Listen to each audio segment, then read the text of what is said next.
মায়া, আমি তোমাকে একটা সত্যি কথা বলতে চাই। আম, তুমি ভেবো না যে আমি কথাগুলো দয়া করে কোনো কিছু বলছি বা করুণা করে बलছি। सही मैं आपसे जानना चाहता हूँ।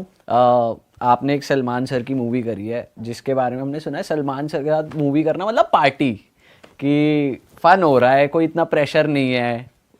तो और अब ये मूवी करी आपने गुरु भाई के साथ, तो कितना डिफरेंस रहता मुझ पे डिफरेंस है? बहुत प्रेशर था क्योंकि मेरी फर्स्ट फिल्म थी। मेरे को पता नहीं मैं कैसे कर रही हूँ, कैसे दिख रही हूँ, मुझे कुछ आइडिया नहीं है। मैंने सब छोड़ दिया था। तो मम्मा आप देखो मैं कैसे दिख रही हूँ, आप बोलो कैसे दिख रही हूँ। शी बिकम फुल मोमेजर मेरी मम्मा। अच्छा।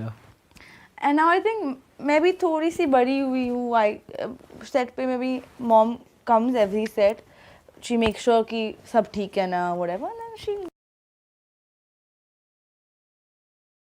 মামি নতুন দোকান খুলছে তো এই লিঙ্কটা একটু পাঠালাম, সবাই একটুখানি লিঙ্কটা একটু গিয়ে ফ্রেন্ড রিকোয়েস্ট পাঠাস।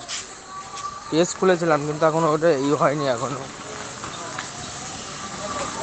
নতুন দোকান খুলছে তো বিউটি পার্লারে তো বেরিয়েছে।